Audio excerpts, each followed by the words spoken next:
ভার্সিটির প্রথম দিনে সিনিয়র আপুদের হাতে র্যাগিংয়ের শিকার হতে হয়েছে সাব্বিরকে।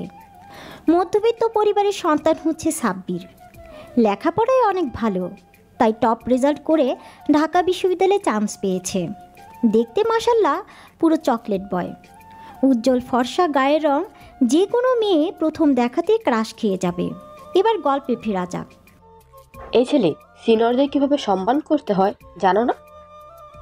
দেখতে তো পুরোই হাবাগোবা, মনে হচ্ছে ভাজা মাছটাও উল্টে খেতে জানে না। ভার্সিটিতে প্রথম দিনে সেই সিনিয়রদের সাথে বেয়াদবি করলি?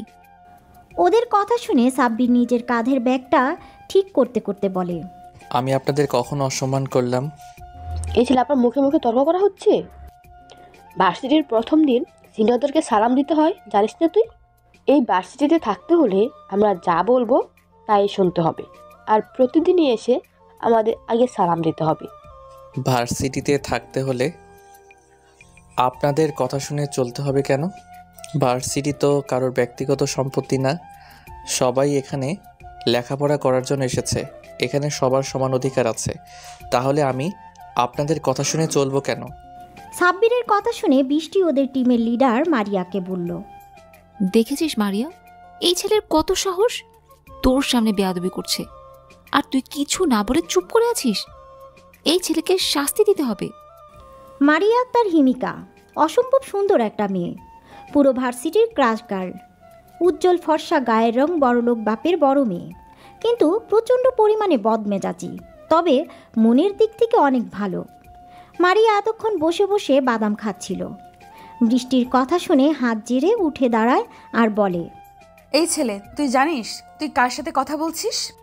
কার সাথে কথা বলছি সেটা তো জানি না, তবে এটুকু বুঝতে পারছি কোনো বড়লোক বাবার বিগড়ে যাওয়া মেয়ের সাথে কথা বলছি। সাব্বিরের কথায় মারিয়া বেশ রেগে যায়, আর রেগে গিয়ে বলে, তোর এত বড় সাহস, তুই আমাকে অপমান করিস? তুই জানিস আমার বাবা এই ভার্সিটির প্রিন্সিপাল, আমি চাইলেই তোকে ভার্সিটি থেকে বের করে দিতে পারি। দেখেন আপু, আমি নিজের যোগ্যতায় এই ভার্সিটিতে এসেছি, কোনো ক্ষমতার জোরে বা ঘুষ দিয়ে নয়। যোগ্যতা থাকলে যে কোনো ভার্সিটিতেই আমি চান্স পাবো। আপনি যেটা বলছেন ওটা আপনার ক্ষমতার অহংকার। এভাবে নিজের ক্ষমতাটাকে অপব্যবহার না করে সেটাকে কোনো ভালো কাজে লাগান। এমন অনেক স্টুডেন্ট আছে যারা জীবনে অনেক কিছু করতে চায়, শুধু সামর্থ্যের অভাবে করতে পারে না। আপনার যদি এতই ক্ষমতা থাকে তাহলে সেই সমস্ত স্টুডেন্টদেরকে ভার্সিটিতে অ্যাডমিশন করিয়ে দিন। আমাদের মতো কিছু মধ্যবিত্ত ছেলেদের ভবিষ্যৎ এমন করে রাগের বশে নিজেদের খেয়াল খুশির জন্য নষ্ট না করে ওই সমস্ত গরিব পরিবারের ছেলেগুলোকে সাহায্য করুন। সাব্বিরের কথায় মারিয়া মুগ্ধ হয়ে ওর দিকে তাকিয়ে রইল। ছেলেটার কথাগুলো শুনে মারিয়া রাগ কখন যে পানি হয়ে গেছে সেটা নিজেও টের পায়নি। মারিয়া সাব্বিরের কথার মাঝেই এতটাই হারিয়ে গেছে যে ও কোনো কথাই বলছে না। মারিয়া কিছু বলছে না দেখে পাশ থেকে মারিয়ার বান্ধবী ছায়া বলল, এই ছেলে, তোর এই সমস্ত জ্ঞান তোর কাছে এরা, তো সাহস তো কম না? তুই আমাদের মারিয়ার মুখে মুখে কথা বলিস? তোকে তো আমি। কথাটা বলে ছায়া সাব্বিরের দিকে তেড়ে যেতে গেলে মারিয়া ছায়াকে থামিয়ে দিয়ে বলে, আমি কি করব না করব সেটা অবশ্যই তোর কাছ থেকে জানতে হবে না? সরি আপু, আমি যদি কোনো ভুল বলে থাকি তাহলে আমাকে ক্ষমা করে দেবেন। সাব্বিরের কথা শুনে মারিয়ার বান্ধবীগুলো সব হাসতে থাকে। মারিয়া ওদেরকে থামিয়ে দিয়ে বলে, তোর ভুলের জন্য এখন একটাই শাস্তি, তোকে আমাদের এই 5 জনের সমস্ত অ্যাসাইনমেন্ট করে দিতে হবে। কিন্তু আপু, আমি কেন আপনাদের অ্যাসাইনমেন্ট করতে যাব? আমি আপনাদের অ্যাসাইনমেন্ট কিভাবে করব? এটা কিভাবে সম্ভব? এটা তো অন্যায়। আপনারা শুধু শুধু আমার উপরে অত্যাচার করছেন। তুই যদি আমাদের অ্যাসাইনমেন্ট না করে দিস তাহলে তোকে এই ভার্সিটি থেকে রাস্ট্রিকেট করিয়ে দিব। কিভাবে করবি সেটা তোর ব্যাপার, সম্ভব অসম্ভব এই প্রশ্নই আসে না, এটা তোর শাস্তি। আমরা কোনো অত্যাচার করিনি, তুই যে আমাদের সাথে এতক্ষণ বেয়াদবি করলি সেই ভুলের শাস্তি এটা। আর তোর সময়সীমা মাত্র 24 ঘন্টা। 24 ঘন্টার মধ্যে তোকে সমস্ত অ্যাসাইনমেন্ট কমপ্লিট করে ঠিক এই সময়ে কালকে আমাদের দিতে হবে। মারিয়ার কথাগুলো শেষ হলে ওর বান্ধবী বৃষ্টি অ্যাসাইনমেন্টের পেপারগুলো নিয়ে সাব্বিরের হাতে দেয়। তারপর ওরা চলে যায়।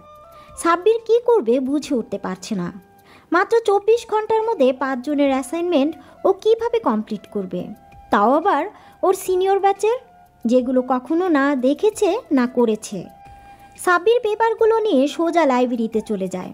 লাইব্রেরিতে গিয়ে ও মারিয়াদের ব্যাচের বইগুলো খুঁজে বের করে, তারপর ওগুলো নিয়ে বাসায় চলে আসে।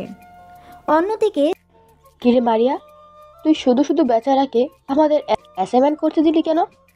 এগুলো তো আমরা আগেই কমপ্লিট করে রেখেছি, তাহলে আবার নতুন করে আমাদের অ্যাসাইনমেন্ট করতে দিলি যে? ফার্স্ট ইয়ারের স্টুডেন্ট সিনিয়র ব্যাচেলর অ্যাসাইনমেন্ট করতে দিয়েছে 24 ঘন্টার মধ্যে, তাও আবার 5 জনের অ্যাসাইনমেন্ট, যেটা করা অসম্ভব।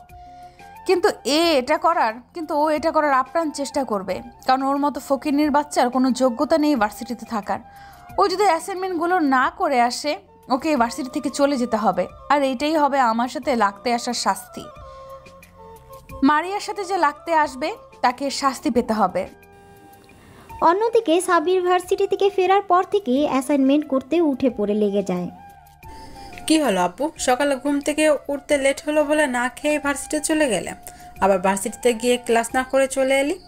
এসব কিছু না খেয়ে সে কখন থেকে কী সব করছিস? কি লিখছিস এগুলো তুই? একটু তো খেয়ে নে, দেখ দুপুর 12টা পার হয়ে গেছে, তুই এখনো কিছু খাসনি। এভাবে থাকলে তো তুই অসুস্থ হয়ে পড়বি। উফ আম্মু, বিরক্ত করো না তো, আমি অ্যাসাইনমেন্ট করছি, এগুলো খুব জরুরি। কাজটা শেষ করেই আমি খেতে আসছি, তুমি যাও। আচ্ছা ঠিক আছে, তাড়াতাড়ি আয়, আমি গেলাম। পরদিন ভার্সিটিতে মারিয়া ওর লেডি গ্যাং নিয়ে অপেক্ষা করছে। কি রে, ওই ছোট্ট বাচ্চাটা এখনো এলো না তো? বৃষ্টির কথায় বিরক্ত হয়ে ছায়া বলল, উফ গাধি, তোরা এই বিরক্তকর কথা বন্ধ করবি? হর্দ কথা বাচ্চা, এই বাচ্চাটা আবার কি?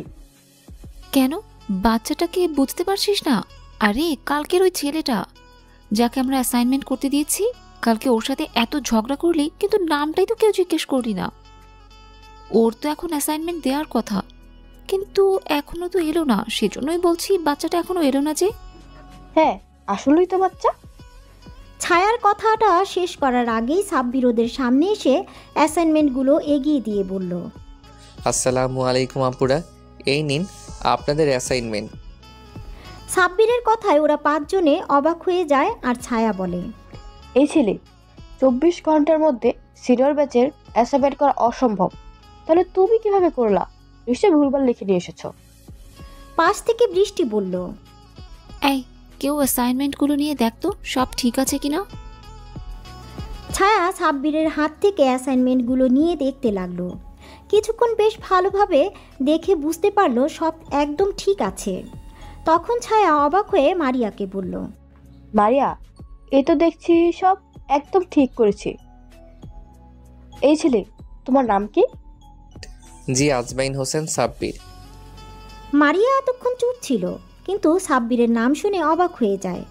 তারপর ওকে প্রশ্ন করে, আজমাইন হোসেন সাব্বির মানে? হ্যাঁ আপু, এইটাই আমার বাবা মায়ের দেওয়া নাম। আচ্ছা, তোকে কি সবাই টিউশনি সাব্বির ডাকতো? না মানে তুই কি আগে অনেকগুলো টিউশনি করাতি? হ্যাঁ, আমি টিউশনি পড়াতাম, কিন্তু আপনি কিভাবে জানলেন?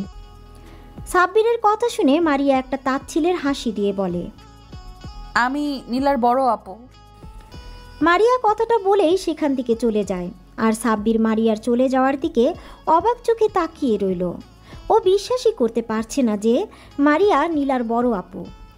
আজ এতগুলো দিন পর এক্স গার্লফ্রেন্ডের নাম শুনে সাব্বির কি বলবে, ওর কি রিয়াকশন করা দরকার সেটাও জানা না।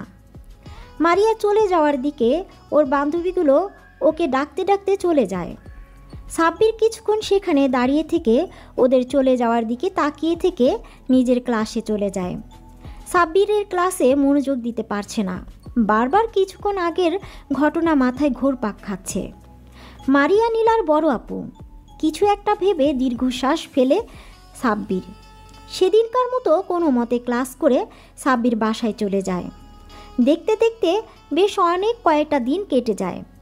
এই কয়েকদিন সাব্বির আর মারিয়াদের সামনে যায়নি। তারপর হঠাৎ একদিন ভার্সিটিতে কিছু ছেলে মিলে একটা মেয়েকে ডিস্টার্ব করছিল। সবাই সেখানে নীরব দর্শকের মতো দাঁড়িয়ে বিষয়টা দেখছিল, কেউ কোনো প্রতিবাদ করছে না। হঠাৎ ছেলেগুলোর মধ্যে একটা ছেলে মেয়েটার ওড়না নিয়ে নেয়। দূর থেকে বিষয়টা সাব্বির লক্ষ্য করতেই রাগে ওর মাথাটা ফেটে যায়। সাব্বির ঝড়ের গতিতে ছেলেগুলোর সামনে গিয়ে ওড়না হাতে থাকা ছেলেটার বুকে একটা লাথি মেরে হাত থেকে ওড়নাটা নিয়ে মেয়েটাকে গড়িয়ে দেয়।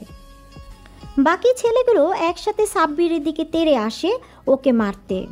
উপায় না পেয়ে সাব্বির ওদের সাথে মারপিট করতে থাকে, কিন্তু সাব্বির একা অতগুলো ছেলের সাথে পেরে উঠছিল না। হঠাৎ কোনো একটা ছেলে চাকু নিয়ে সাব্বিরের দিকে তেড়ে আসে। তারপর আর কিছু বোঝা ওঠার আগেই সাব্বিরের পেটে ঢুকিয়ে দেয়। এমন একটা দৃশ্য দেখে চারপাশটা স্তব্ধ হয়ে যায়। ভার্সিটিতে গন্ডগোল দেখে অনেক আগেই প্রিন্সিপাল পুলিশকে ফোন দিয়েছিল। সাব্বিরকে চাকু মারার পর পুলিশের গাড়ি ভার্সিটির মধ্যে ঢুকে পড়ে। তারপর ভিড় ঠেলে ছেলেগুলো পালিয়ে যাওয়ার আগেই ওদের ধরে ফেলে। সাব্বির পেটে হাত দিয়ে মাটিতে লুটিয়ে পড়ে। ক্ষত স্থান অঝরে রক্ত পড়ছে। সাব্বির পড়ে যেতে কোথা থেকে যেন মারিয়া ছুটে আসে। সাব্বির বলে চিৎকার দিয়ে দৌড়ে ওর কাছে চলে আসে। ততক্ষণে সাব্বির তীব্র যন্ত্রণায় কাতরাচ্ছে। মারিয়া গিয়ে ওর মাথাটা নিজের কোলের উপরে নিয়ে কান্না করে দেয় আর বলে, সাব্বির, এই সাব্বির, কিচ্ছু হবে না তোমার। প্লিজ কেউ আমাকে একটু হেল্প করেন, ওকে হসপিটালে নিয়ে যেতে হবে। প্লিজ কেউ একটু অ্যাম্বুলেন্স ডাকো। কথাগুলো বলতে বলতে ভার্সিটিতে অ্যাম্বুলেন্স ঢুকে পড়ে। সাথে সাথে কতগুলো ওয়াচ বয় এসে সাব্বিরকে অ্যাম্বুলেন্সে উঠিয়ে দেয়। তারপর হসপিটালে নিয়ে যায়। ওরা আধ ঘন্টার মধ্যেই হসপিটালে চলে আসে। তারপর ভিতরে আসতেই সাব্বিরকে স্ট্রেচারে করে অপারেশন থিয়েটারের দিকে নিয়ে যাচ্ছিল। তখনই মারিয়া সাব্বিরের হাত ধরে কান্না করে বলে, তোমার কিছু হবে না সাব্বির, প্লিজ চোখ খোলো প্লিজ। সাব্বিরকে অপারেশন থিয়েটারে নিয়ে যায়। মারিয়া ঢুকতে গেলেই নার্স আটকে দেয় আর বলে, ম্যাম, আপনি কেবিনে ঢুকতে পারবেন না। অপারেশন থিয়েটারে কেউ অ্যালাউ নয়। আপনি আমার সাথে আসুন, কিছু ডকুমেন্টে আপনার সাইন লাগবে। নার্সের কথাতে মারিয়া নির্দ্বিধায় রিসিপশনে চলে যায় আর কিছু পেপার নিয়ে মারিয়ার সামনে দেয় আর বলে, ম্যাম, এখানে একটা সাইন করে দিন। আপনার সাইন ছাড়া আমরা ট্রিটমেন্ট শুরু করতে পারবো না। কিন্তু এগুলো কিসের পেপার? দেখুন ম্যাম, আপনার হাজব্যান্ডের অবস্থা ভালো নয়, তাই এই এগ্রিমেন্ট পেপারে আপনাকে সাইন করতে হবে। ট্রিটমেন্ট চলাকালীন সময় আপনার হাজব্যান্ডের কিছু হয়ে গেলে হসপিটাল কর্তৃপক্ষ দায়ী থাকবে না। ম্যাম, তাড়াতাড়ি সাইনটা করুন, ওনার অবস্থা খুবই খারাপ, লেট করা ঠিক হবে না। নার্সের মুখে হাজবেন্ড কথাটা শুনে মারিয়া অবাক হয়ে গেছে। তাও কিছু না ভেবেই পেপারে সাইন করে দিয়ে আবার দৌড়ে অপারেশন থিয়েটারের সামনে চলে যায়। মারিয়া হাউমাউ করে কান্না করছে। এর মাঝে মারিয়ার বান্ধবীরা চলে আসে। মারিয়াকে কান্না করতে দেখে ছায়া বলে, মারিয়া দোস্ত প্লিজ কান্না করিস না, দেখ সাব্বিরের কিচ্ছু হবে না। এবার সাব্বিরের আম্মু আব্বু কান্না করতে করতে হসপিটালে আসেন। ওদের সামনে এসে সাব্বিরের আম্মু কান্না করে মারিয়ার কাছে প্রশ্ন করে, সাব্বির, আমার সাব্বির, কি হয়েছে? সাব্বিরকে আম্মু তুমি কান্নাকাটি করো না, আমাদের ছেলের কিচ্ছু হবে না। আমার ছেলে অতটা দুর্বল না যে সামান্য একটু আঘাতে হেরে যাবে। তুমি এইভাবে কান্না করলে অসুস্থ হয়ে পড়বে। পরে তোমার ছেলে যদি দেখে তার জন্য কান্নাকাটি করে তুমি অসুস্থ হয়ে পড়েছ, তাহলে ছেলেটা অনেক কষ্ট পাবে। তুমি কান্নাকাটি বন্ধ করো। সাব্বিরের আব্বুর কথাতে আম্মুর কান্না বন্ধ করার বৃথা চেষ্টা করে। আম্মু এতক্ষণ মারিয়াকে খেয়াল করেনি। ওদেরকে দেখে আব্বু প্রশ্ন করে, আচ্ছা মামুনিরা, তোমরা কি সাব্বিরের ফ্রেন্ড? জি আঙ্কেল, আমরা সাব্বিরের ফ্রেন্ড। আচ্ছা, তোমরা বলতে পারবে আমার ছেলের এই অবস্থা হলো কিভাবে? মন্ত্রীর ছেলে আকাশ ভার্সিটিতে একটা মেয়েকে টিস করছিল, অসভ্যতামি করছিল।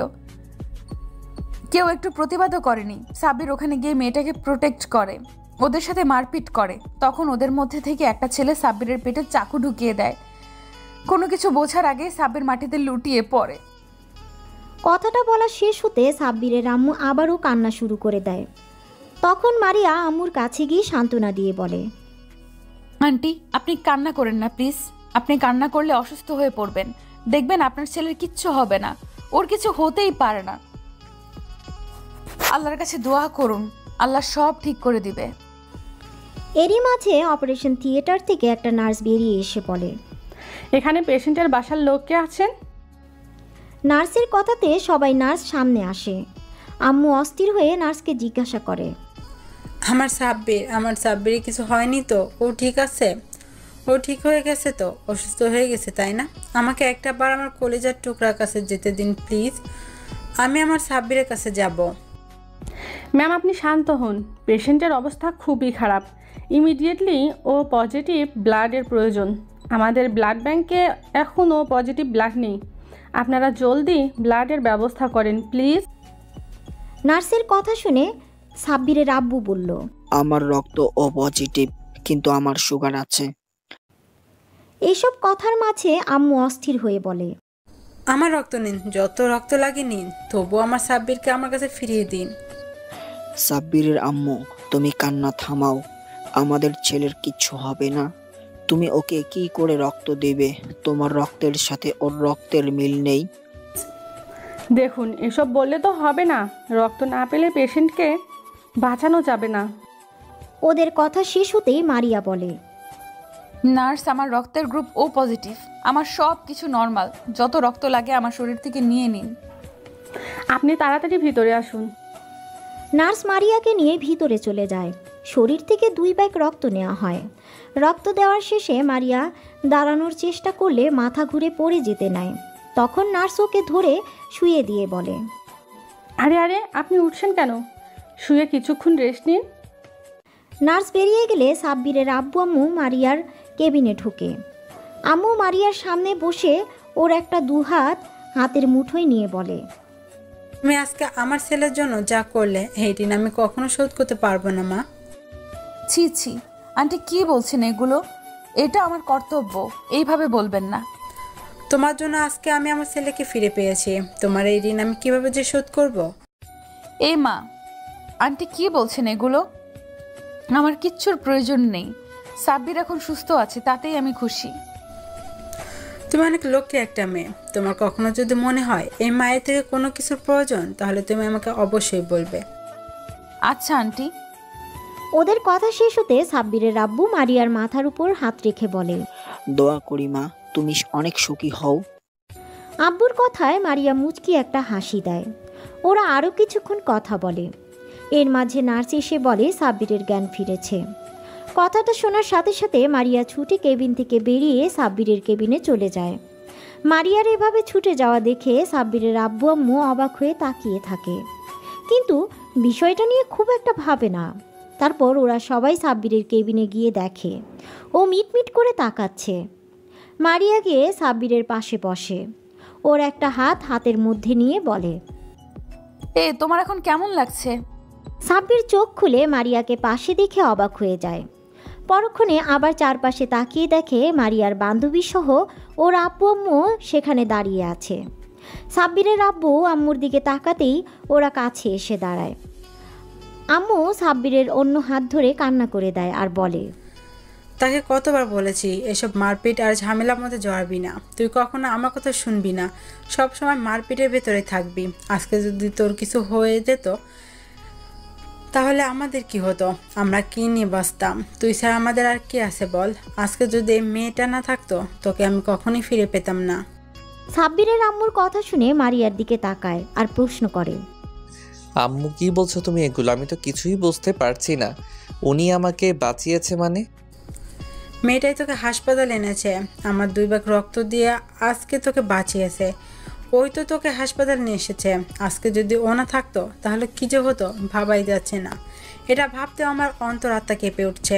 এরপর থেকে তুই কখনো যদি মারপিটে করিস তাহলে আমাকে আর কখনো আম্মু বলে ডাকবি না। তুই আজকে আমাকে কথা দে, তুই আর কখনো মারপিটের ভিতরে যাবি না। ওর আম্মুর কথা শুনে মারিয়ার দিকে তাকায় আর ওর আম্মুকে উত্তর দেয়, আম্মু, আমি কথা দিলাম আর কখনো মারামারি ভিতরে যাব না। ওদের কথা শেষ হতে মারিয়া সাব্বিরের আম্মুকে বলে, আন্টি আপনি সাব্বিরের কাছে থাকেন, আমি বাসায় গেলাম। বাসায় ফিরতে লেট হলে আব্বু অনেক টেনশন করবে। আচ্ছা মা, তুমি যাও। আর হ্যাঁ, কখনো যদি কিছু সাহায্যের প্রয়োজন হয় তাহলে অবশ্যই আমাকে বলবে। আম্মুর কথার পরিবর্তে মারিয়া মুচকি একটা হাসি দেয়। তারপর চলে যাওয়ার সময় মারিয়ার বান্ধবীগুলো সবাই সাব্বিরের সাথে কথা বলে যায়। সবাই চলে যেতেই সাব্বির কিছু একটা ভেবে মুচকি একটা হাসি দেয়। আব্বু আম্মু ওকে এমন করে হাসতে দেখে ভ্রু কুঁচকে জিজ্ঞাসা করে, কি হলো আব্বু, তুই হাসছিস কেন? না না, কিছু না তো, এমনি। আচ্ছা আব্বু, একটা কথা জিজ্ঞেস করব? আম্মু, তুমি আমাকে কিছু জিজ্ঞেস করবে, তার জন্য পারমিশন নিতে হবে? তুমি নিশ্চিন্তে আমাকে বলো কি বলতে চাও। আব্বু, তুই কি মেয়েটাকে ভালোবাসিস? আম্মুর মুখে এরকম কথা শুনে সাব্বির অবাক হয়ে আম্মুর দিকে তাকিয়ে বলে, আম্মু, কী সব বলছো? তোমার মাথা ঠিক আছে? ওই মেয়েটা আমাদের ভার্সিটির সিনিয়র, আমার থেকে 2 বছরের সিনিয়র। আমার ওর সাথে তেমনভাবে কোনো পরিচয়ই নেই, তাহলে সম্পর্ক হবে কিভাবে? কিন্তু মেয়েটা যে বললো ও তোর ফ্রেন্ড, তাছাড়া মেয়েটাকে দেখে মনে হলো তোকে প্রচণ্ড পরিমাণে ভালোবাসে। আম্মু, তুমি ভুল ভাবছো। দেখ আব্বু, আমি তোর আম্মু, আমাকে ঠিক ভুল চেনাতে আসিস না। আমি মেয়েটার চোখে তোর জন্য এক বুক পরিমাণ কষ্ট আর ভালোবাসা দেখেছি, আর তুই কেমন ওদিকে মায়া ভরা দৃষ্টিতে তাকিয়েছিলি। জানিস তো, মায়ের চোখে সন্তান কখনোই ফাঁকি দিতে পারে না।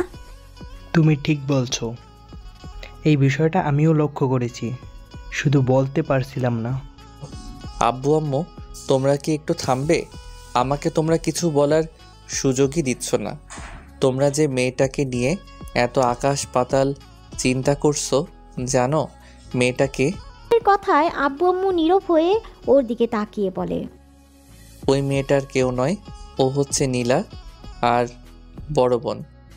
সাব্বিরের মুখে নীলা নামটা শুনে আব্বু আম্মু অবাক হয়ে গেল। নীলার বড় আপু যে এই মেয়েটা মানে মারিয়া, সেটা শুনে আরও অবাক হয়ে গেল। আব্বু আম্মু অনেকক্ষণ চুপ করে সাব্বিরের মুখের দিকে তাকিয়ে রইল। তারপর নীরবতা ভেঙে আম্মু বলল, নীলা মানে সে পিচ্চি মেয়েটা যাকে তুই টিউশনে পড়াতে যেতি? এই মেয়েটা নীলার বড় বোন, কিন্তু এর সাথে তো নীলা কোনো মিল নেই। সাব্বির ওর আম্মুর কথায় বিরক্ত প্রকাশ করে বলে, আম্মু, তোমার কি মাথা খারাপ হয়ে গেছে? ওরা কি যমজ নাকি একই রকম দেখতে হবে? উফ, তুই একটা মাথা মোটা। আমি কি চেহারা মিলা কথা বলেছি নাকি? আমি বলতে চেয়েছি নীলা অহংকারী, বদমেজাজি আর জেদি একটা মেয়ে। শুধু নিজের জেদটাকে ধরে রাখতে তোর সাথে মিথ্যা ভালোবাসা অভিনয় করে তোকে মৃত্যুর মুখে ঠেলে দিয়েছিল, আর সেই মেয়ের বড় বোনে আজকে তোকে মৃত্যুর পর থেকে বাঁচিয়ে আনলো। সাব্বিরের আম্মুর কথা শুনে মুচকি একটা হাসি দেয়। পরক্ষণে আবার ওর আম্মুর মুখে এমন কিছু শুনে যা শোনার জন্য মোটেও প্রস্তুত ছিল না। তবে যাই বলো না কেন সাব্বির আব্বু, মেয়েটাকে কিন্তু আমাদের সাব্বিরের সাথে খুব সুন্দর মানাবে। যদিও সাব্বির থেকে 1 বছর সিনিয়র, তাতে কি, মেয়েটাকে আমার বেশ পছন্দ হয়েছে। অহংকার নীলার থেকে তো ভালোই। আচ্ছা ঠিক আছে, অনেক কথা বলা হয়েছে। ছেলেটা এত বড় একটা ঝড় গেল, এখন আর কথা না বলে ওকে রেস্ট নিতে দাও, আর তুমি বাইরে চলো। আব্বু আম্মু কেবিন থেকে বেরিয়ে যায়, আর সাব্বির সেই পুরনো দিনের ভাবনাতে ডুব দেয়। দেখতে দেখতে 2টা দিন কেটে যায়। এই 2টা দিন সাব্বিরকে হসপিটালে থাকতে হয়েছিল। আজকে সাব্বিরকে ডিসচার্জ করা হবে। যাওয়ার আগে ক্ষত স্থানের ড্রেসিং করার জন্য একটা নার্স এলো। তারপর নার্স কিছু একটা ভেবে বলতে লাগলো, আচ্ছা, আপনার স্ত্রী তো আর এলো না, উনি কি অসুস্থ নাকি? নার্সের কথা শুনে সাব্বির যেন আকাশ থেকে পড়ল। ভাবছে ওর আবার বউ আসলো কোথা থেকে?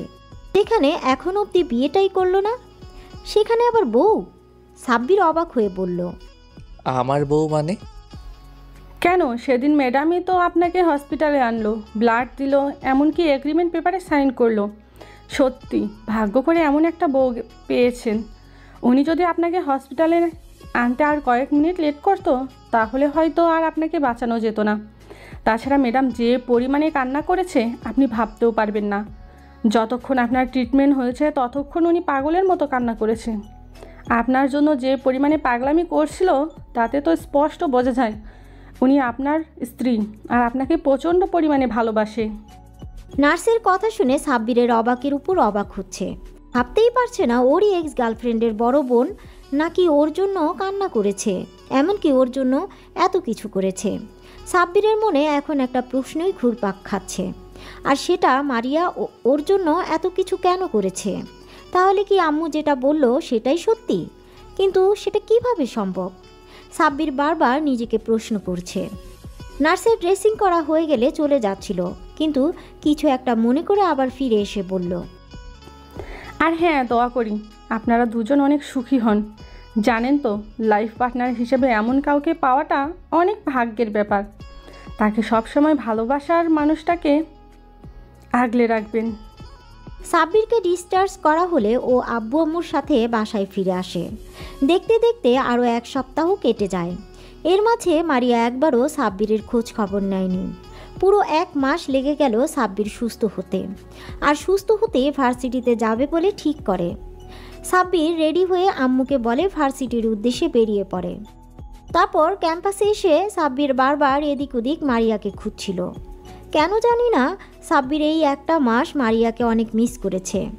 বারবার শুধু মারিয়ার মায়াবী মুখ ওর চোখের সামনে ভেসে উঠেছে। অনেকক্ষণ মারিয়াকে খুঁজেও যখন পেল না, তখন হতাশ হয়ে ক্লাসে চলে যায়। তারপর ক্লাস করতে থাকে। অন্যদিকে কি রে মারিয়া, আজ এতদিন পর সাব্বির ভার্সিটিতে আসলো আর তুই একটা বার ছেলেটার সাথে দেখা করলি না? এই কয়টা দিন তো পাগল হয়ে গিয়েছিলি ওকে দেখতে না পেয়ে, আর আজকে যখন ও এসেছে একটা বার ওর সামনেও যাচ্ছিস না। দেখলাম ও তোকে অনেকক্ষণ যাবৎ খুঁজছিল, অবশেষ না পেয়ে মুখটা মলিন করে ক্লাসে চলে গেল। ওদের কথা শুনে মারিয়া মলিন সুরে বলে, আমি কিভাবে ওর সামনে যাব বলতে পারিস? সাব্বির নিশ্চয়ই এখন আমাকে ঘৃণা করে। আজব তো, তাকে ঘৃণা করবে কেন? কারণ আমি যে নীলার বোন, এটা জানার পর থেকে সাব্বির নিশ্চয়ই আমাকে ঘৃণা করে। সাব্বির হয়তো ভাবে আমিও নীলার মতো অহংকারী, বদমেজাজি আর প্রতারক। আর তার প্রমাণ তো আমি নিজেই দিয়ে দিয়েছি। ছেলেটা ভার্সিটির প্রথম দিন আসতেই ওর সাথে কি করলাম, তখন ও কি বলেছিল তোদের হয়তো মনে নেই, আমি নাকি বড়লোক বাবের বিগড়ে যাওয়া সন্তান। আর আমিও তো নীলার মতোই ওর দারিদ্রতার সুযোগ নিয়েছিলাম। ছেলেটা যে কয়টা দিন হলো ভার্সিটিতে আসছে, আমি প্রত্যেকটা দিন ওর সাথে রাফ বিহেভ করেছি। দেখ মারিয়া, আমরা সবসময় যেটা ভাবি সেটা কিন্তু হয় না। তুই কি জানিস আমরা নিজেরাই নিজেদের শত্রু? যে বিষয়টা নিয়ে আমরা ভয়ে থাকি সেই বিষয়টা নিয়ে আমরা এতটাই চিন্তা করে ফেলি যে যেটা হবার নয় সেটাও কল্পনায় চলে আসে। তারপর সেটার সম্মুখীন হবার সাহসও হয় না আমাদের। এইভাবে ভুলভাল চিন্তাভাবনা বাদ দিয়ে সাব্বিরের সাথে দেখা করে কথা বল। ছেলেটার উপর দিয়ে এতটা ধকল গেছে, ওকে জিজ্ঞেস কর এখন কেমন আছে। ওকে একটু সময় দে। আর তোর জন্য যদি ওর মনে কোনো নেগেটিভ চিন্তাভাবনা থাকে তাহলে সেটা দূর করার চেষ্টা কর। ভার্সিটিতে এসেই ও প্রথমে তোকে খুঁজছিল, আর তুই ওকে এড়িয়ে যেতে চাইছিস। বৃষ্টির কথাগুলো মারিয়া মনোযোগ দিয়ে শুনল। তারপর নিজের মনকে প্রশ্ন করল, বৃষ্টি ঠিকই বলছে, আমার একবার সাব্বিরের সামনে গিয়ে ওর সাথে কথা বলা দরকার। অন্যদিকে সাব্বিরের ক্লাসগুলো শেষ হলে ও ক্যান্টিনের দিকে যাচ্ছিল। তখনই বৃষ্টি আর ছায়া এসে ওর সামনে দাঁড়ায় আর বলে, এই শোন মারিয়া, তোকে ভার্সিটির পেছন দিকে লেকের পাড়ে যেতে বলেছে। মারিয়া নামটা শুনে সাব্বিরের মুখে হাসির রেখা ফুটে ওঠে। তখন ও বলে, মারিয়া আপু আমাকে ডেকেছে, কিছু বলবে আমাকে? তোর সমস্যা কি বলতো? এত বেশি বুঝিস কেন সব বিষয়ে? তোকে না বললাম মারিয়া ডাকছে, তুই সেখানে না গিয়ে আমাদের প্রশ্ন করছিস। যে ডেকেছে তার থেকে শোন। সাব্বির আর এক মুহূর্ত সেখানে না থেকে ওখান থেকে ছুটে ভার্সিটির পেছনের দিকে লেকের পাড়ে চলে আসে। আসতেই খেয়াল করে মারিয়া একটা বেঞ্চে বসে আছে। মারিয়ার কোমর ছাড়িয়ে লম্বা চুলগুলো এলোমেলো বাতাস অবাধ্য বিচরণ করছিল। এতদিন পর মারিয়াকে দেখে সাব্বির একটা ঘোরের মধ্যে চলে যায়। ও গুটি গুটি পায়ে হেঁটে মারিয়ার পাশে গিয়ে বসে পড়ে। এতগুলো দিন পর সাব্বিরকে দেখে মারিয়ার ভেতরে অজানা শিহরণ খেলে গেল। মারিয়ার বুকের মাঝে নীল সমুদ্রের উথাল পাথাল ঢেউ বইতে শুরু করলো। মারিয়া লজ্জা মিশ্রিত এক চাহনিতে সাব্বিরের দিকে তাকায়। দেখে সাব্বির একটা ঘোর লাগা দৃষ্টিতে ওর দিকে তাকিয়ে আছে। সাব্বিরের নেশালো চাহনিতে মারিয়ার লজ্জাটা বেড়ে দ্বিগুণ হয়ে গেল। মারিয়া লজ্জা পেয়ে চোখ জোড়া নামিয়ে নিয়ে হালকা কাশি দেয়। কাশির আওয়াজে সাব্বিরের ঘোর কাটে আর আমতা আমতা করে বলে, মানে না, আসলে কেমন আছেন আপু? মারিয়া লজ্জা পেলেও সাব্বিরের মুখে আপু ডাকটা কেন জানি সহ্য করতে পারল না। মারিয়া রেগে আগুন হয়ে গেল আর বলল, ওই কুত্তা, বান্দর, বিলাই, হনুমান, হাতি, গন্ডার, মাথা মোটা, খাটাস, উল্লুক, ফাল্লুক, আমি তোর কোন জন্মের আপু? এমনভাবে আপু বলছিস যেন আমি তোর মায়ের পেটের আপু। খবরদার, আর কখনো যদি আমাকে আপু বলে ডেকেছিস তাহলে তোর খবর করে ছেড়ে দিব, কুত্তা, বলে রাখলাম। মারিয়ার আগে ফুঁসতে লাগলো। সাব্বির আবুলের মতো মারিয়ার রাগী চেহারার দিকে তাকিয়ে ভাবতে লাগলো। আপু, আপনি তো আমার 2 বছরের সিনিয়র, তাহলে আপনাকে আপু ডাকবে না তো কি ডাকবো? কি বলে ডাকবি মানে? আমার একটা সুন্দর নাম আছে, তুই জানিস না? এখন থেকে আমার নাম ধরে ডাকবি। আর কি আপনি আপনি লাগিয়ে রেখেছিস? হ্যাঁ, কিন্তু আপনি তো আমার থেকে বড়, আপনার নাম ধরে ডাকলে সবাই বিষয়টা কিভাবে নিবে? আর আপনি বলে না ডাকলে সেটা তো বেয়াদবি হয়ে যাবে। আপনি না বলেছিলেন আপনাদেরকে সম্মান দিয়ে কথা বলতে, আমি তো এখন সেটাই করছি। তাহলে এত অভিযোগ কেন? একবার বলেছি শুনতে পাসনি? আমি বলেছি মানে তুই আমার নাম ধরেই আর তুমি করেই ডাকবি। মারিয়া বলেই কিছুক্ষণ চুপ করে থেকে তারপর নিজেকে বেশ স্বাভাবিক করে শান্ত গলায় বলল। এখন কেমন আছো তুমি? মারিয়ার মুখে তুমি ডাকটা শুনে সাব্বিরের ভেতরে মৃদু বাতাস বয়ে গেল। তারপরও বলল, আলহামদুলিল্লাহ ভালো আছি, আপনি কেমন আছেন?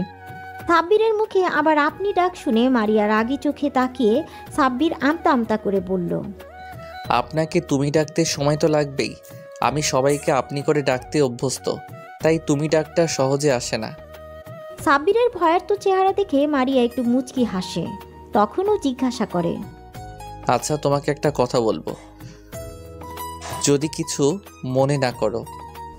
কি কথা বলো? আর মনে করার কি আছে? আমি তোমার কোনো কথাতেই কিছু মনে করব না, তুমি নির্দ্বিধায় বলো।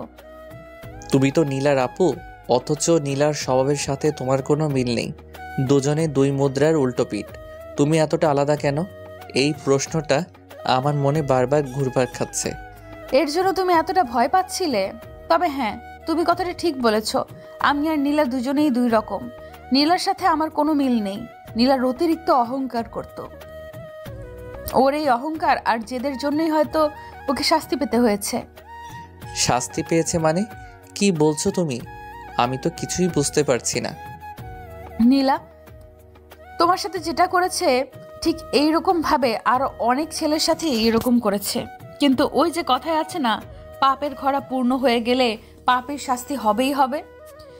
নীলার এমন কাজে অনেক ছেলেই ওর উপর ক্ষিপ্ত ছিল। তারপর ও যখন মন্ত্রীর ছেলে আকাশের একটা ফ্রেন্ডের সাথে ঠিক একইভাবে গেমের অভিনয় করে, তখন আকাশ অনেক ক্ষিপ্ত হয়ে যায়। এরপর একদিন নীলাকে জোর করে তাকে তুলে নিয়ে গিয়ে ধর্ষণ করে মেরে ফেলে। মারিয়ার এমন কথা শুনে সাব্বিরের পুরো পৃথিবী যেন থমকে গেছে। ও বিশ্বাসই করতে পারছে না নীলা আর নেই। আপনাদের সবার মনে হয়তো প্রশ্ন থাকতে পারে, সাব্বিরের সাথে কি এমন করেছিল নীলা। আসুন তবে আপনাদের সব ঘটনা খুলে বলি। সাব্বির মধ্যবিত্ত পরিবারের ছেলে। সাব্বিরের আব্বু হঠাৎ অসুস্থ হয়ে পড়ায় সেই মুহূর্তে সাব্বিরকে পরিবারের হাল ধরতে হয়েছিল। নীলা ছিল সাব্বিরের প্রথম ছাত্রী। সাব্বির প্রথম থেকেই নীলাকে অনেক স্নেহ করত, কিন্তু নীলার কাছে সেগুলো বিরক্ত লাগতো। তারপরে নীলার আব্বু আম্মু সাব্বিরের প্রতি অতিরিক্ত কেয়ার আর ভালো মানসিকতা দেখে নীলা রাগে, হিংসায় আর জেদের জন্য সাব্বিরের সাথে ভালোবাসার নাটক করে। সাব্বির যখন ওর প্রেমের প্রস্তাবে রাজি হচ্ছিল না, তখন নীলা সুইসাইডের নাটক করছিল। ফলস্বরূপ সাব্বিরকে বাধ্য হয়ে রাজি হয়ে যেতে হয়েছিল। তারপরও সাব্বির ওদের সম্পর্কটা নিয়ে খুবই দ্বিধায় ছিল, কারণ নীলা খুবই ছোট ছোট ড্রেস পরতো আর নাইট ক্লাবে গিয়ে অন্য ছেলেদের সাথে পার্টি করত, ড্রিঙ্কস করত। এক কথায় নীলার এরকম চলাফেরা সাব্বিরের মোটেও পছন্দ ছিল না। কিন্তু সাব্বির মানা করলে নীলা ওকে অনেক কথা শুনিয়ে দিত। তারপর একদিন রাতে সাব্বির টিউশনি শেষ করে বাসায় ফেরার পথে দেখে একটা গাড়ির মধ্যে একটা মেয়ে আর একটা ছেলে অন্তরঙ্গ অবস্থায় আছে। সাব্বির দেখেও এড়িয়ে যাচ্ছিল।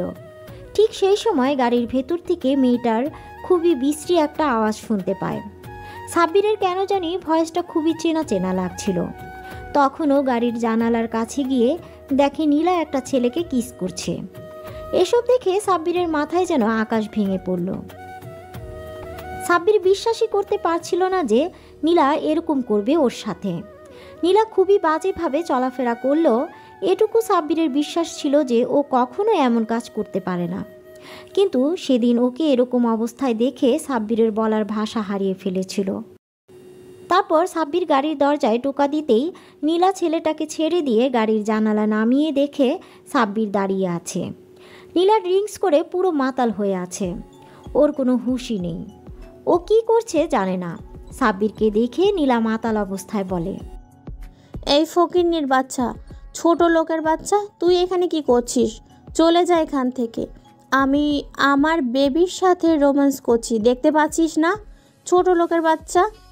নীলার মুখে এমন কথা শুনে আর চোখের সামনে এসব দৃশ্য দেখে সাব্বির আর নিজেকে কন্ট্রোল করতে পারে না। সাব্বিরের চোখ দিয়ে 2 ফোঁটা পানি গড়িয়ে পড়ে। সাব্বিরের চোখের কোণে জমে থাকা পানিটা মুছে নিয়ে চলে যায় আর নীলা ওকে বকা দিতে থাকে। ওই ঘটনার পর বেশ কয়েকটা দিন কেটে যায়। সাব্বির আর নীলার সাথে দেখা করেনি আর ওকে টিউশনিও পড়াতে যায়নি। সাব্বির যোগাযোগ করছে না দেখে নীলার মধ্যে কোনো চিন্তা ভাবনা নেই। নীলার আম্মু প্রতিদিনই সাব্বিরের খোঁজ করে, সাব্বির কেন টিউশনি করাতে আসছে না। নীলার আম্মু সাব্বিরকে ফোন দিয়ে টিউশনি পড়াতে আমার জন্য অনেক রিকোয়েস্ট করে। আর সেই মুহূর্তে সাব্বিরের টাকার প্রয়োজন ছিল আব্বু ট্রিটমেন্টের জন্য। সাব্বির বাধ্য হয়ে নীলাদের বাসায় যায়। সাব্বির নীলার আম্মুর সাথে বেশ কিছুক্ষণ কুশল বিনিময় করে নীলাকে পড়ানোর জন্য ওর রুমে যায়। নীলার রুমে আসতেই ও ভদ্র মেয়ের মতো পড়তে বসে। পড়া শেষ হতেই যখনই সাব্বির চলে আসতে যাবে তখনই নীলা পেছন থেকে সাব্বিরের হাত ধরে বলে, কি হলো, তুমি চলে যাচ্ছ কেন? আর তুমি এই কদিন আমার সাথে কথা বলনি কেন? আমার খোঁজও নেওনি কেন বেবি? নীলার মুখে এই সমস্ত কথা শুনে সাব্বির তাচ্ছিলের একটা হাসি দিয়ে বলে, আমি বামন হয়ে চাঁদ ধরতে পারি না, তাই এই সম্পর্কটা আমার পক্ষে রাখা সম্ভব না। তাছাড়া তোমার তো প্রেমিকের অভাব নেই। তোমার শরীরের খিদে মেটানোর জন্য অনেকেই আছে, সেটা আমি সেদিন নিজের চোখেই দেখেছি। সেদিন গাড়িতে থাকো, আর কোনো কথা বলতে চাই না। ভালো থাকবে তুমি। সাব্বিরের এরকম কথা শুনে নীলা বুঝতে পারে ওর সবটা সাব্বির জেনে গেছে। তারপরও নীলার রাগ হচ্ছে, ওর মতো 2 টাকার একটা ফকিন্নির বাচ্চা ওকে তেজ দেখিয়ে কথা বলছে, ওকে রিকোয়েস্ট করছে। বিষয়টা নীলা কিছুতেই মেনে নিতে পারেনি, তাই বলতে লাগলো, এই তোর এত বড় সাহস, তুই এই নীলাকে রিজেক্ট করছিস? এরপর যেটা হবে এর জন্য তুই দায়ী থাকবি। নীলার কথা শুনে সাব্বির বলে, আপনি তো আমার অনেক বড় উপকার করেছেন। এরপর থেকে হয়তো দ্বিতীয়বার আর কাউকে বিশ্বাস করতে পারবো না। আমার ভাগ্যে যেটা আছে সেটা হবেই। আপনাদের সামান্য কথায় আমার কিছু যায় আসে না। ভালো থাকবেন, আর ধন্যবাদ সব কিছুর জন্য। সাব্বির বাসা থেকে বেরিয়ে পড়ে আর যাওয়ার আগেই নীলার আম্মুকে বলে ও আজ থেকে নীলাকে পড়াতে আসবে না। নীলার আম্মু বারবার ওকে জিজ্ঞাসা করলেও সাব্বির কিছু না বলেই চলে যায়। তারপর 2-3 দিন পর সাব্বির টিউশনি পড়িয়ে বাসায় আসছিল। ঠিক সেই মুহূর্তে একটা মেয়ে সাব্বিরের সামনে এসে বলে, ভাইয়া প্লিজ হেল্প করেন, প্লিজ ভাইয়া, আমার বান্ধবীকে কিছু ছেলে তুলে নিয়ে গেছে। মেয়েটির কথা শুনে সাব্বির বলে, ভয় পেও না আপু, আমি হেল্প করব তোমাকে। ওরা কোনো দিকে নিয়ে গেছে, আমাকে বলো। কথাগুলো বলে মেয়েটা সাব্বিরকে নিয়ে একটা পুরাতন গোডাউনের দিকে নিয়ে যায়। তারপর সেখানে যেতেই সাব্বির অবাক হয়ে যায়, কারণ গোডাউনের ভিতরে কেউ ছিল না। ভেতরে আসতেই মেয়েটা খুব বিশ্রীভাবে হাসতে থাকে। কি হলো আপু, তুমি এভাবে হাসছো কেন? এখানে তো কেউ নেই। আর তুমি না বললে তোমার বান্ধবীকে কারা এখানে নিয়ে আসছে? তাহলে তুমি আমাকে মিথ্যে বলে এখানে নিয়ে আসলে কেন? খেলা তো এবার শুরু হবে মেরি জান। কথাগুলো বলে মেয়েটা নিজের জামাকাপড় ছিঁড়তে থাকে আর চিৎকার করে মানুষজন ডাকতে থাকে। মেয়েটার এমন চিৎকার শুনে সাথে সাথেই কিছু লোকজন এসে সেখানে উপস্থিত হয়। তারপর মেয়েটার এই অবস্থা দেখে সবাই ভাবে সাব্বির হয়তো মেয়েটাকে ধর্ষণ করছিল, তাই ওকে এলোপাথারি মারতে শুরু করে। ওদের মাঝে একটা লোক পুলিশকে ফোন করে সাব্বিরকে পুলিশে দেয়। আর সবটাই নীলার প্ল্যান ছিল। আর ভাগ্যটা সেদিন সাব্বিরের সাথে ছিল। ওই থানার ওসি সাব্বিরের আব্বুর বন্ধু ছিল। উনি সাব্বিরকে খুব ভালোভাবেই চিনত। সাব্বির এরকম কোনো কাজ করতে পারে না, সেটা ওসি জানতো। তাই উনি সবটা খোঁজ খবর নিয়ে বুঝতে পারে সবটা একটা প্ল্যান ছিল। আর সেখানে এই ঘটনাটা সেই এরিয়ার সিসিটিভি ক্যামেরায় সব ধরা পড়ে যায়। তখন সাব্বিরকে ওসি ছেড়ে দেয়। সাব্বিরের আব্বু আম্মু এতটাই ভয় পেয়ে গিয়েছিল যে সেদিনই সাব্বিরকে নিয়ে এলাকা ছেড়ে চলে যায়। তারপর আর কি, বাকিটুকু তো আপনারা জেনে গেছেন। নীলা নিজের পাপে শাস্তি পেয়েছে। অন্যদিকে সাব্বির খুব কষ্ট করে আর পরিশ্রম করে অনেক ভালো রেজাল্ট করে এই ভার্সিটিতে চান্স পায়, তাই ওকে আবারও ঢাকাতে ফিরে আসতে হয়েছে। সাব্বির কখনো ভাবিনি যে এখানে এসে নীলার সম্পর্কে এরকম কথা শুনতে হবে। তো বর্তমানে ফেরা যাক। সাব্বির মারিয়ার মুখোমুখি বসে আছে, ও কি বলবে ভেবে পাচ্ছে না। হঠাৎ মারিয়া বলতে আরম্ভ করে, আর তুমি সেই সাব্বির যার সাথে আমার বোন এরকম করেছিল। এটা জানার পর থেকে লজ্জার জন্য আমি তোমার সামনে আসতে পারিনি। আমি আমার বোনের কাজের জন্য আমি তোমার কাছে ক্ষমা চাচ্ছি। নীলা যেটা করেছে তোমার সাথে সেটা হয়তো ক্ষমার অযোগ্য। এমনকি সেদিন হসপিটালেও এই জন্যই তোমার সামনে যেতে পারিনি। আরে না না, তোমাকে মাপ চাইতে হবে না। তোমার আর তোমার বোনের মধ্যে আকাশ পাতাল তফাৎ। তোমার বোনের থেকে আমি প্রথম থেকেই দূরে দূরে থাকতাম, কারণ ওকে আমার কখনোই পছন্দ ছিল না। শুধু ওর জেদের কাছে হার মেনে ওর সাথে রিলেশনে যেতে হয়েছিল। থাক, সেগুলো পুরনো অতীত, ওসব কথা আর না তোলাই ভালো। তবে তুমি কি আমাকে ক্ষমা করে দিয়েছো তো? ক্ষমা করার প্রশ্নই ওঠে না। তুমি তো কখনো ভুল করনি। যা করেছে নীলা করেছে, তার ভুলের জন্য তুমি কেন লজ্জিত হবে? এসব কথা আমি ভুলে গেছি। সেসব কথা মনে করে নিজেকে ছোট করো না। আমি কখনোই ওর জন্য তোমাকে অন্য চোখে দেখিনি। আমি মেয়েদেরকে অনেক সম্মান করি, তাই তোমাকে কখনো অসম্মান করব না, কথা দিলাম। সাব্বিরের কথা শুনে মারিয়া একটা স্বস্তির নিঃশ্বাস ফেলে সাব্বিরকে বলে, তাহলে আজ থেকে আমরা বেস্ট ফ্রেন্ড। সাব্বির একবার মারিয়ার দিকে তাকাচ্ছে, একবার মারিয়ার হাতের দিকে, তারপর মুচকে একটা হাসি দিয়ে মারিয়ার হাতের সাথে হাত মিলিয়ে বলে, ওকে বেস্ট ফ্রেন্ডস। মারিয়া কিছুক্ষণ চুপ থেকে বলে, আচ্ছা আমি একটা প্রশ্ন করব তোমাকে। বলো, কি বলবে? আচ্ছা, আমি তো নীলাকে পড়াতে যেতাম, কোনোদিন তো তোমাকে দেখিনি। আরে পাগল, আমি তো পড়াশোনার জন্য দেশের বাইরেই গিয়েছিলাম। নীলার হঠাৎ চলে যাওয়ায় আব্বু আম্মু অনেক ভেঙে পড়েছিল, তাই আমাকে দেশে ফিরে আসতে হয়েছে। তারপর আব্বু আম্মু আর আমাকে যেতে দেয়নি, এইখানে থেকে পড়াশোনাটা কন্টিনিউ করছি। নীলা চলে যাওয়াতে আব্বু আম্মু আমাকে চোখে হারায়, তাই কোথাও একা ছাড়ে না, সবসময় আমাকে চোখে চোখে রাখে, সামনে নিয়ে রাখে। ও আচ্ছা, বুঝলাম। এভাবে দেখতে দেখতে বেশ কয়েকদিন কেটে গেছে, আর এই কয়েকটা দিনে মারিয়া আর সাব্বিরের মাঝে খুব ভালো বন্ধুত্বপূর্ণ সম্পর্ক তৈরি হয়েছে। মারিয়া ধীরে ধীরে সাব্বিরের প্রতি অনেক দুর্বল হয়ে পড়েছে। মারিয়া এখন সাব্বিরকে ছাড়া কিছুই কল্পনা করতে পারে না, তারপরও সাব্বিরকে নিজের মনের কথা বলতে পারে না। এভাবে হঠাৎ একদিন সাব্বিরের ক্যান্টিনের দিকে যাচ্ছিল, ঠিক সেই সময় কোথা থেকে একটা মেয়ে সাব্বিরের বলে চিৎকার করে ছুটে এসে ওকে জড়িয়ে ধরে। মেয়েটার এমন কর্মকাণ্ডে সাব্বির টাল সামলাতে না পেরে 2 কদম পিছিয়ে যায়।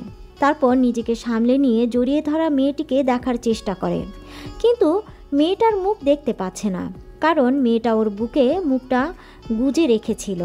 সাব্বির মেয়েটাকে জোরে করে সরিয়ে নিয়ে দেখে এটা আর কেউ না, ওর কাজিন তিন্নি। তিন্নিকে দেখে সাব্বির ভুরু কুচকে তাকায়। তিন্নি মুচকে একটা হাসি দিয়ে বলে, কেমন আছো সাব্বির ভাইয়া? কিরে, তুই এখানে কি করে এলি? তুই না দেশের বাইরে ছিলি, তাহলে দেশে ফিরলি কবে?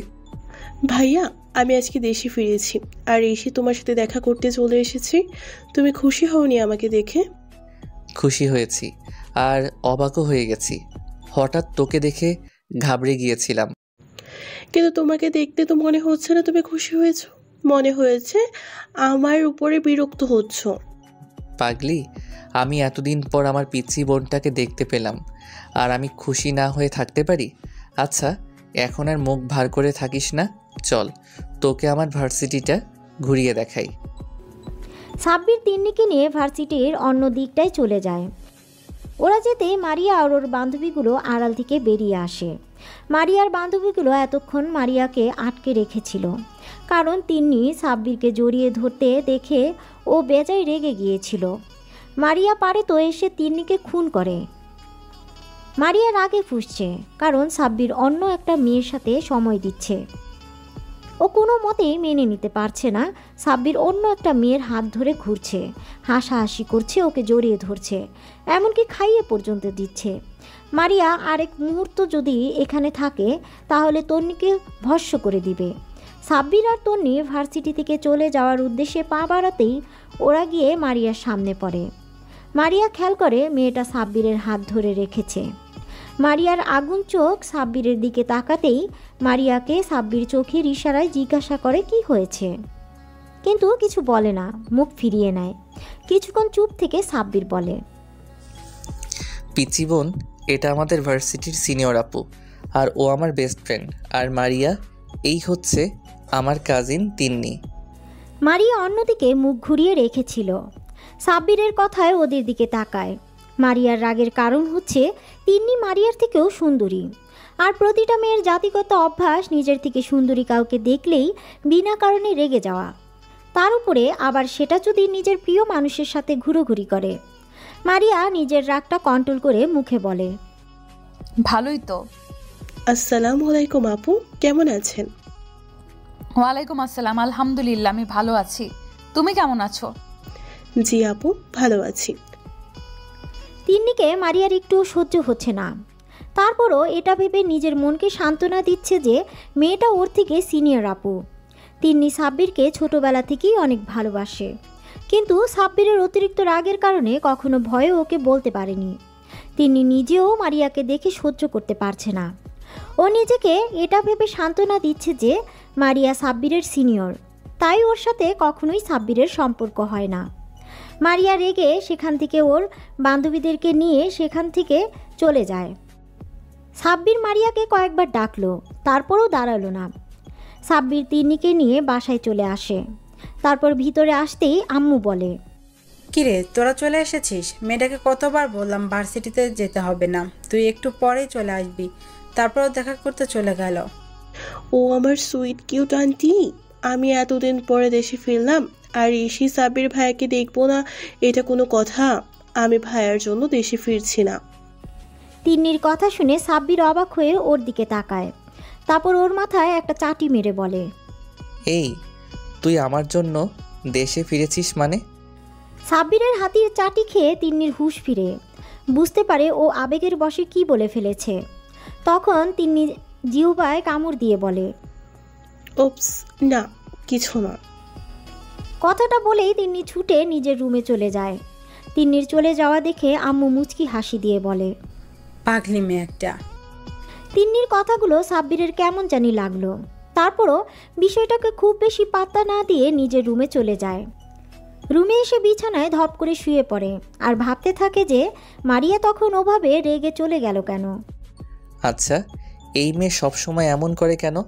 আমি যদি কোনো মেয়ের সাথে কথা বলি তাও রেগে যায়, আগুন চোখে তাকিয়ে থাকবে, কখনো কোনো মেয়ের সাথে ফ্রেন্ডশিপ করতে দেয় না। এমন কেন করে মেয়েটা?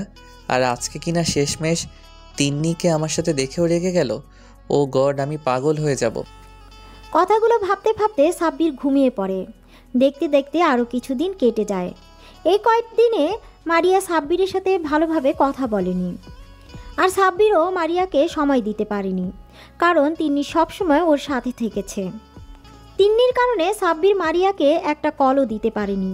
কয়েকটা দিন পর ঘটনা, সাব্বির সেদিন ক্লাস করছিল, তখন প্রিন্সিপাল স্যার এসে বলে, অ্যাটেনশন প্লিজ, সবার উদ্দেশ্যে বলা হচ্ছে আগামী পরশুদিন আমাদের ভার্সিটি থেকে দুটো ব্যাচকে ট্যুরে নিয়ে যাওয়া হবে।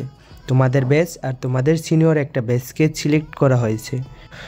সময় হাতে কম, তাই ডিটেলস জানতে হলে অ্যাকাউন্টস থেকে জেনে নেবে। দুদিনের ট্যুর হবে আর তোমাদের সবাই ফ্যামিলি থেকে যে কোনো একজন মেম্বারকে সাথে করে নিয়ে যেতে হবে। যারা যেতে চাও তারা ফর্মালিটিসগুলো পূরণ করে নেবে। কথাগুলো বলে প্রিন্সিপাল চলে গেলে আর সাব্বির বেশ খুশি হয়ে যায়।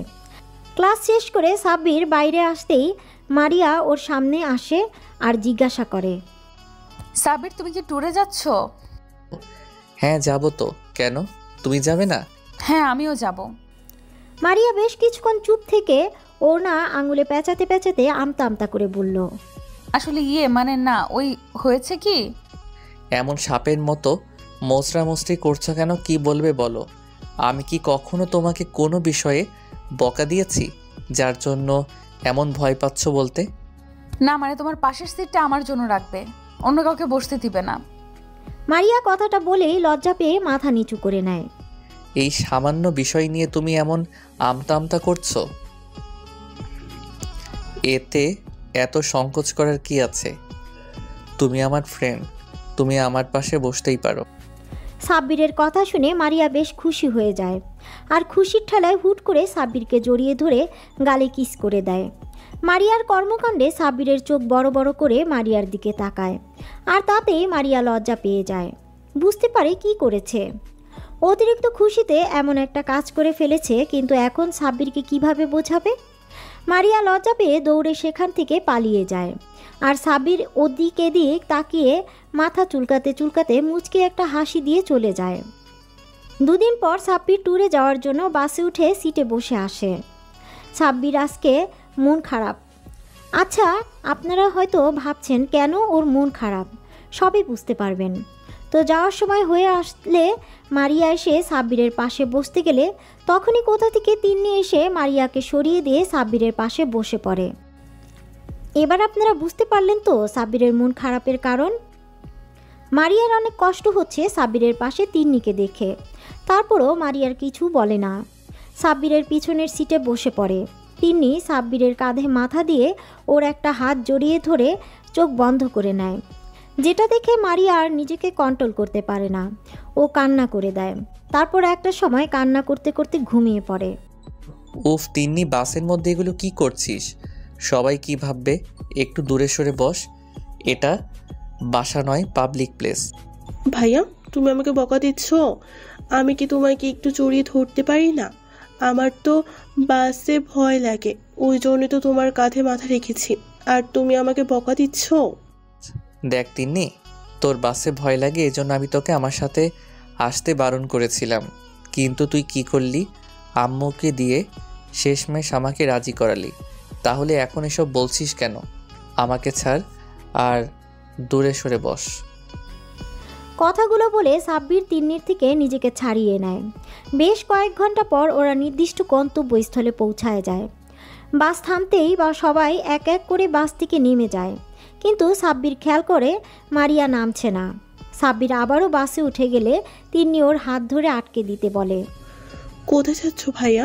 আমি তো এখানে। তিন্নি, হাতটা ছাড়, আমি মারিয়াকে খুঁজতে যাচ্ছি। ও এখনো বাসা থেকে নামেনি। আমার হাতটা ছাড়, আমি ওকে নিয়ে আসি।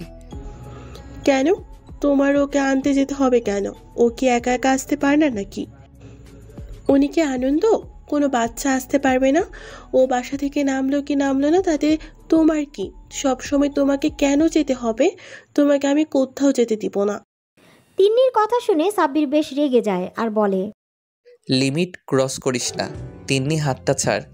মারিয়া আমার বেস্ট ফ্রেন্ড, ওর সম্বন্ধে তুমি এরকম করে আর একটা ওয়ার্ড বললে আমার থেকে খারাপ আর কেউ হবে না। তুই আমার বোন আর ও আমার বেস্ট ফ্রেন্ড, তাই তুই তোর লিমিটের মধ্যে থাক। সাব্বির তিন্নির হাত থেকে নিজের হাতটা ছাড়িয়ে নিয়ে বাসের ভিতরে যায়। গিয়ে দেখে মারিয়া জানালার ধারে মাথা ঠেকিয়ে ঘুমিয়ে পড়েছে। সাব্বির গিয়ে মারিয়ার পাশে বসে। খেয়াল করে ওকে ঘুমন্ত অবস্থায় একদম পরীর মতো লাগছে। মারিয়ার মায়াবী মুখটা সাব্বিরের কাছে এত সুন্দর লাগছে, মনে হচ্ছে এই মুখের দিকে তাকিয়ে থেকেও সারাটা জীবন পার করে দিতে পারবে। কতক্ষণ এভাবে তাকিয়েছিল সাব্বিরের জানা নেই। একটু পর মারিয়া চোখ মিটমিট করে তাকিয়ে দেখে সাব্বির এক ঘোর লাগা দৃষ্টিতে ওর দিকে তাকিয়ে আছে। মারিয়াকে এমন ড্যাব ড্যাব করে তাকিয়ে থাকতে দেখে মারিয়া বেশ খানিকটা লজ্জা পায়। মারিয়াকে এমন ড্যাব ড্যাব করে তাকিয়ে থাকতে দেখে মারিয়া বেশ খানিকটা লজ্জা পেয়ে যায়।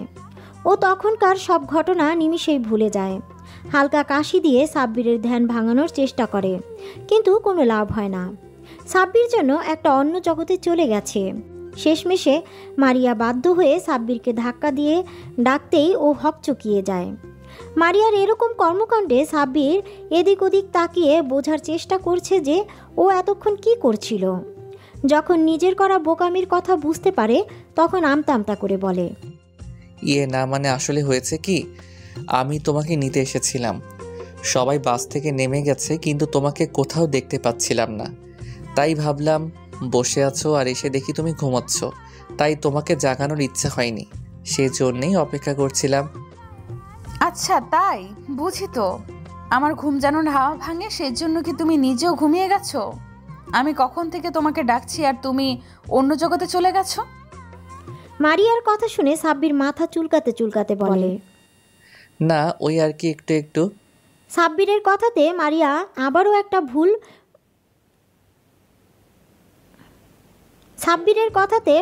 আবারও একটা ভুবন ভুলানো হাসি দেয়, যে হাসিটা সাব্বিরের বুকের বা পাশে গিয়ে লাগে। তখন ও নিজেও হাসে। বাসের মধ্যে দুজনে হাসির শব্দ শুনে তিন্নি আর বাইরে থাকতে পারল না। ও বাসের ভিতরে উঠে এসে দেখে যে সাব্বির আর মারিয়া হাসছে। মারিয়া হাসতে হাসতে একেবারে সাব্বিরের গায়ের উপর ঢলে পড়ছিল। এমন কিছু দেখে তিন্নি রেগে হনহন করে সাব্বিরদের সামনে এসে বলে, কি হচ্ছে কি ভাইয়া? সবাই বাইরে তোমার জন্য অপেক্ষা করছে আর তোমরা এখানে কি করছো? তুমি এক্ষুনি আমার সাথে চলো। তিন্নি কাউকে কিছু বলার সুযোগ না দিয়ে সাব্বিরের একটা হাত ধরে টানতে টানতে নিয়ে যেতে লাগলো। তিন্নির এমন বিহেভিয়ারে মারিয়া তখনকার কথাগুলো মনে পড়ে আর সাথে সাথে ওর মন খারাপ হয়ে যায়। তিন্নি সাব্বিরকে নিয়ে চলে যায় আর মারিয়াও ওদের পেছন পেছন বাস থেকে নেমে পড়ে। মারিয়া ওর বান্ধবীদের সাথে আড্ডা দিতে লাগলো। সবার সাথে আড্ডা দিয়ে মারিয়ার মনটা ভালো হয়ে যায়। তারপর ওরা সবাই মিলে যে হোটেল বুক করেছিল সেখানে চলে যায়। হোটেলের প্রত্যেকটা রুমে 5 জন করে থাকতে পারবে। মারিয়া ওর বান্ধবীরা একটা রুমে চলে যায়। আর এই দিকে সাব্বির ভাইয়া, আমি ওই মেয়েগুলোর সাথে এক রুমে থাকবো না। তুমি কিছু একটা করো। আমি কিভাবে তোমাকে ছাড়া থাকবো? আমার রাতে একা ঘুম আসবে না। আমি নতুন জায়গায় ঘুমাতে পারি না। নতুন জায়গায় একা একা থাকলে আমার অনেক ভয় লাগে। তিন্নির কথা শুনে সাব্বির রেগে গেল আর বলল, তিন্নি, তুই কি বলছিস এসব? তোর কি মাথা ঠিক আছে? তুই কি পাগল টাগল হয়ে গেলি নাকি? তুই কি ছোট বাচ্চা নাকি যে তুই আমার রুমে থাকবি? তোকে আমি আগে আসতে বারণ করেছিলাম, আর এখন এখানে এসে এরকম নাটক করছিস? এসব নাটক বন্ধ কর। তোকে কি একা একটা রুম দেওয়া হয়েছে যে তুই একা থাকতে ভয় পাবি? তোর সাথে ওই রুমে আরও 4টে মেয়ে থাকবে, আর আমার এই রুমে আরও 4টে ছেলে থাকবে। এখন ঢং না করে সোজা নিজের রুমে যা। অনেক রাত হয়ে গেছে, রুমে গিয়ে ঘুমিয়ে পড়। কালকে সকালে আবার বেরোতে হবে, তারপর রাতে আবার এখান থেকে বাসায় ফিরতে হবে। ভাইয়া ভাইয়া, তুমি আমাকে এমন করে বলতে পারলে? আমি ওদের সাথে থাকবো। ওরা কি আমার পরিচিত নাকি?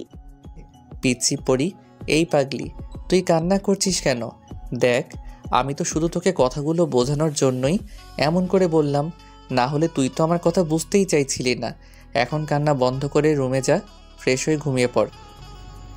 আচ্ছা ঠিক আছে, যাচ্ছি। কালকে কিন্তু তুমি আমার সাথে ঘুরবে, আর কারোর সাথে না। কথা দাও, তবেই আমি যাব। আচ্ছা ঠিক আছে। সত্যি? Thank you thank you thank you thank you ভাইয়া, I love you. Tinni room থেকে চলে যায়। পরের দিন সকালবেলায় সবাই রেডি হয়ে নাস্তা করে হোটেলের বাইরে অপেক্ষা করছে সবার জন্য। সবাই নিচে আসলে প্রিন্সিপাল স্যার মানে মারিয়ার আব্বু বলে, সবার উদ্দেশ্যে বলছি, কেউ একা কোথাও যাবে না, সবাই সবার সাথে থাকবে। প্রিন্সিপালের কথাতে সবাই সম্মতি জানায়। তারপর সবাই ঘুরতে বেরিয়ে পড়ে। অন্যদিকে মারিয়া শুধু দূর থেকে সাব্বিরকে আর তিন্নিকে ফলো করছে। সাব্বিরের পাশে তিন্নিকে মারিয়া কিছুতেই মেনে নিতে পারছে না। মারিয়ার ভেতরটা কষ্টে ফেটে যাচ্ছে, কিন্তু কারোর সামনে প্রকাশ করছে না। মারিয়া অন্যমনস্ক হয়ে বান্ধবীদের সাথে ঘুরছে আর সাব্বিরকে ফলো করছে। সাব্বির যখনই মারিয়ার দিকে তাকাচ্ছে তখনই মারিয়া জোর করে হাসার চেষ্টা করছে। একটা সময় ওরা সবাই মিলে একটা লেকের পাড়ে আসে। লেকের পাড়ে আসতেই মারিয়ার বান্ধবীগুলো ওকে বলল, দেখ মারিয়া, তুই কিন্তু একদম লেকের ধারে যাবি না। তুই যে সাঁতার জানিস না সেটা কি তোর মনে আছে? একবার যদি পা পিছলে পড়ে যাস তাহলে এখান থেকে না আর বেঁচে ফিরতে পারবি না। মনে আছে রে দোস্ত, সবই মনে আছে, আমি কিছুই ভুলিনি। মারিয়াদের এই সমস্ত কথা তিন্নি আড়াল থেকে শুনে নেয় আর একটা ডেবিল হাসি দেয়। সাব্বির ফোন দিয়ে সুন্দর কিছু মুহূর্ত ক্যামেরা বন্দি করছিল। ও খেয়ালই করেনি মারিয়া কোথায় আছে। একটা সময় ওর বান্ধবীরা সবাই প্রকৃতির অনুরূপ সৌন্দর্য দেখছে আর মারিয়া একা হয়ে পড়ে। আর সেই সুযোগে পিছন থেকে তিন্নি গিয়ে ওকে ধাক্কা দিয়ে লেকের পানিতে ফেলে দেয়। মারিয়া লেকের পানিতে পড়ে সাথে সাথে চিৎকার দিয়ে ওঠে আর বারবার সবাইকে ডাকতে থাকে। তারপর বেশ কিছুক্ষণ মারিয়া চিৎকার করতেই সবাই ছুটে লেকের কাছে এসে দেখে মারিয়া পানিতে হাবুডুবু খাচ্ছে। প্রিন্সিপাল স্যার মারিয়া বলে চিৎকার দেয়। তারপর পানিতে নামতে লাগলে সাব্বির এসে আটকে দেয়। তারপর নিজেই লেকের পানিতে ঝাঁপ দেয়। সাব্বির সাঁতরে মারিয়ার কাছে চলে যায়। তারপর নিজের সাথে জড়িয়ে নেয় মারিয়াকে, পানি থেকে তুলে আনে। মারিয়া অনেক পানি খেয়ে ফেলেছে, যার দরুন জ্ঞান হারিয়ে ফেলেছে। সাব্বির মারিয়াকে পাড়ে শুইয়ে দেয়। তারপর সাব্বিরের 2 হাত দিয়ে মারিয়ার পেটে চাপ দিয়ে পানি বের করতে থাকে। মারিয়া পেট থেকে পানি বের হওয়ার পরেও যখন ওর জ্ঞান ফিরছিল না, তখন সাব্বির ওর হাত ধরে ডাকতে থাকে, মারিয়া পাখি, এই মারিয়া পাখি, প্লিজ চোখ খুলে একটু কথা বলো পাগলি আমার সাথে। না না, এই কিছুতেই হতে পারে না। আমার এত সাজানো প্ল্যানটা কিভাবে নষ্ট হলো? এইভাবে চললে একদমই হবে না। তাহলে সাব্বির আমার হাতছাড়া হয়ে যাবে, আর ওকে আমি কিছুতেই অন্য কারো হতে দিব না। সাব্বির শুধুই আমার। সাব্বিরকে আমি ছাড়া আর কেউ পাবে না। সাব্বিরের দিকে যদি অন্য কেউ তাকায়, তার চোখ আমি তুলে নিব। মারিয়া, তোর এত বড় সাহস! তুই আমার সাব্বিরকে নিজের করে পেতে চাইছিস? তোর বোনের মৃত্যুটা আমার হাতে হতো, কিন্তু ভাগ্যের খেলা, সে নিজের মৃত্যু নিজেই লিখে নিয়েছে। এখন তোর পালা। তিন্নি, তুই ভাব, তোকে বড় কিছু করতে হবে। মারিয়া, তুমি রেডি থাকো। এবার তোর সাথে যেটা হতে চলেছে সেটা তুই কল্পনাও করতে পারবি না। তিন্নিমা, আমার কি হয়েছে? এভাবে কান্না করছিস কেন? দরজাটা খোল, কি হয়েছে সেটা না বলে কিভাবে হবে? এভাবে খাওয়া দাওয়া বন্ধ করে রুমে দরজা লক করে কান্না করলে হবে? একটু দরজা খোল, বল মা কি হয়েছে? আম্মুর কথা শুনে তিন্নি রুমের ভেতর থেকে জোরে চিৎকার দিয়ে বলে, আন্টি, তুমি এখান থেকে চলে যাও। আমি কিচ্ছু খাবো না, আর রুমের দরজাও খুলবো না। এরকম করলে কেমন করে হবে? এমন জেদ ধরে থাকলে হবে? বল মা, দরজাটা একটু খোল। কি চাই বল? তোর যা চাই আমি তোকে দিব, শুধু একটা বার বল তোর কি চাই। দেখ, আমি তোকে সেটাই দিব। তাও দরজা খোল মা। তুই সারাদিন কিছু খাসনি, এভাবে না খেয়ে কান্নাকাটি করলে তো অসুস্থ হয়ে পড়বি। আন্টি, আমি যা বলবো তাই শুনবে তুমি? আমি যা চাইবো সেটাই দিবে, বলো। বললাম দিব, তুই একবার দরজাটা খোল মা। তুই যা বলবি সেটাই হবে। এইভাবে বললে হবে না। তুমি কথা দাও আমি যা চাইবো তাই দিবে, তাহলে আমি দরজা খুলবো, না হলে আমি দরজা খুলবো না। আচ্ছা ঠিক আছে, আমি কথা দিলাম, তুই যা বলবি সেটাই হবে। এখন দরজাটা খোল। আম্মুর কথাতে তিন্নি ছুটে এসে দরজা খুলে দেয়। তারপর আম্মুর হাতটা ধরে এনে বেডে বসিয়ে দেয়। তিন্নির আম্মুর পায়ের কাছে বসে পড়ে। তিন্নির আম্মুর একটা হাত মাথার উপর রেখে বলে, তাহলে আমার মাথায় হাত রেখে বলো, আমি এই মুহূর্তে তোমার কাছে যেতে চাইবো, তুমি সেটাই দিবে। মায়েরা কখনো সন্তানের মাথার উপর হাত দিয়ে কসম করে না, বুঝেছিস পাগলি মেয়ে? আমি একবার বলেছিলাম তুই যেটা বলবি সেটা চাইবি, আমি সেটাই তোকে দেওয়ার চেষ্টা করব। সত্যি তো? হ্যাঁ সত্যি। এবার বল তোমার কি চাই? আন্টি, আমি তোমার ছেলের বউ হতে চাই। আমি ঈশানকে অনেক ভালোবাসি। আমি তোমার ছেলেকে ছাড়া থাকতে পারবো না। তুমি যদি আমার বিয়েটা সাব্বিরের সাথে না দাও, তাহলে আমি নিজেকে শেষ করে দিব। আমি তোমার ছেলেকে নিজের থেকেও বেশি ভালোবাসি। ওকে ছাড়া থাকার কথা কল্পনা করতে পারি না। সাব্বির আমার জান, প্রাণ, কলিজা, সব কিছু। আমার পুরো মন মস্তিষ্কে বসবাস করা পুরুষটা সাব্বির। আন্টি, আমি তোমার ছেলেকে চাই, তুমি ওকে আমার করে দাও। আম্মু তিন্নির কথা শুনে চিন্তায় পড়ে গেল। উনি কি করবে সেটা ভেবে উঠতে পারছে না। আম্মু শুধু ভাবছে সাব্বির যদি অন্য কাউকে ভালোবাসে আর তিন্নিকে যদি বিয়ে করতে রাজি না হয়, তাহলে উনি তিন্নিকে দেওয়া কথা কিভাবে রাখবে। আর মেয়েটা যেভাবে পাগলামি শুরু করে দিয়েছে, এখন যদি ওকে অন্য কিছু বলা হয় নিশ্চয়ই উল্টাপাল্টা কিছু করে ফেলবে। আর আম্মু ওকে কথা দিয়ে ফেলেছে, উনি এখন কথা কিভাবে ফিরিয়ে নেবে। অনেক ভাবনা চিন্তা করার পর আম্মু বলে, দেখো মা, তোমার পরিস্থিতি আমি বুঝতে পেরেছি, কিন্তু এটা সাব্বির লাইফের ব্যাপার। ওর লাইফের সিদ্ধান্ত আমি কিভাবে নিব? ও যদি অন্য কাউকে ভালোবেসে থাকে তখন কি হবে? তাছাড়া সাব্বিরকে না জিজ্ঞাসা করে আমি তোমাকে এত বড় একটা সিদ্ধান্ত নেই বলো? না না, আমি কিচ্ছু জানি না। তুমি আমাকে কথা দিয়েছো, আমি যা চাইবো তুমি তাই দেবে। আমার এখন তোমার ছেলেকে চাই মানে চাই, আর বিয়েতে আমি কালকেই করতে চাই। আর যদি না হয় আমি নিজেকে শেষ করে দিব। তিন্নির এরকম কথা শুনে আম্মু নিজের মন মস্তিষ্কের সাথে লড়াই করতে না পেরে তিন্নিকে কথা দিয়ে দেয় সাব্বিরের সাথেই ওর বিয়েটা দিবে, আর সেটা কালকেই। তিন্নি প্রচণ্ড পরিমাণে খুশি হয়, কারণ সবটা ওর প্ল্যান অনুযায়ী হয়েছে।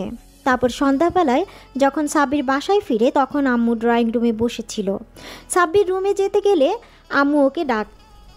সাব্বির শোন, তোর সাথে কথা আছে। জি আম্মু, বলো কি বলবে? তুই কি কাউকে ভালোবাসিস? মানে তোর কি কোনো পছন্দের মানুষ আছে? হঠাৎ এই প্রশ্ন কেন আম্মু? প্রশ্ন বদল প্রশ্ন চাইনি আমি, উত্তর চেয়েছি, উত্তরটা দাও। না আম্মু, আমি কাউকে ভালোবাসি না, আমার কোনো মনের মানুষ নেই। জন্মের পর থেকে আমি তোর কাছে কখনো কিছু চাইনি। আজকে যদি তোর কাছে কিছু চাই বা তোর জীবনের সবচেয়ে বড় সিদ্ধান্তটা যদি আমি নেই, তাহলে তুই কি সেটা মেনে নিবি? আম্মু এইভাবে বলছো কেন? আম্মু, তুমি আমাকে পৃথিবীর আলো দেখিয়েছো, তোমার অধিকার আছে আমার সমস্ত বিষয়ে সিদ্ধান্ত নেওয়া। তুমি আর আব্বু ছাড়া আমার কে আছে বলো? তোমরা তো আমার পুরো পৃথিবী। তোমাদের জন্য কিছু করতে পারলে আমি নিজেকে ধন্য মনে করব। আম্মু, শুধু একবার বলো আমাকে কি করতে হবে বা তুমি কি চাও। তুমি যা বলবে আমি তাই শুনবো। আমি কথা দিলাম, তুমি যা বলবে আমি তাই শুনবো। এভাবে না, তুই আমার মাথায় হাত দিয়ে বল, আমি যা চাইবো তাই দিবি। কিরে, তুই চুপ করে আসিস কেন? বল, আমি যা চাইবো তাই দিবি। আমি চাই তোর সাথে তিন্নির বিয়ে দিতে। আমি আগামীকালকেই তোদের বিয়ে ব্যবস্থা করেছি। সাব্বিরের আম্মুর মুখে এরকম কথা শুনে যেন আকাশ থেকে পড়ল। ও নিজের কানকে বিশ্বাস করতে পারছে না। আম্মু নাকি তিন্নির সাথে ওর বিয়ে ঠিক করেছে। আম্মুর কথাটা শুনে সাব্বিরের বুকটা ধক করে ওঠে, কারণ সাব্বিরের এই কয়দিনে খুব ভালোভাবেই বুঝতে পেরেছে ও মারিয়াকে প্রচণ্ড পরিমাণে ভালোবাসে, আর ওকে ছেড়ে থাকার কথা কল্পনাও করতে পারে না সাব্বির। দমটা বন্ধ হয়ে আসে, আর সেখানে অন্য কাউকে বিয়ে করার কথা ভাবলেও সাব্বিরের কষ্টে বুকটা ফেটে যাচ্ছে।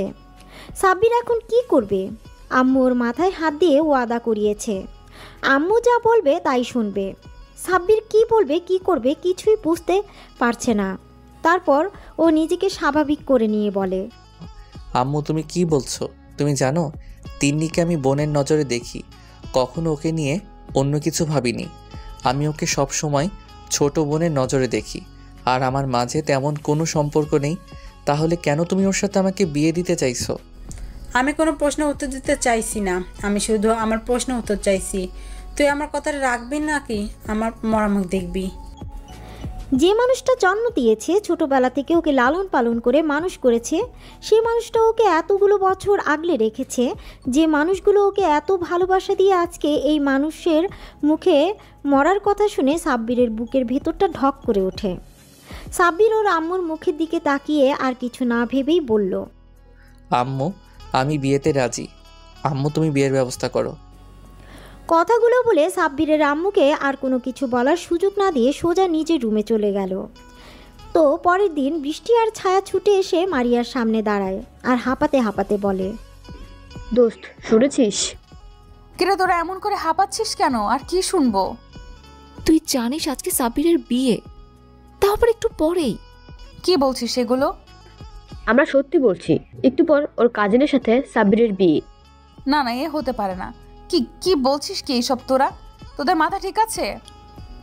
মারিয়া, আমাদের মাথা ঠিক আছে, আমরা কোনো নেশা করিনি।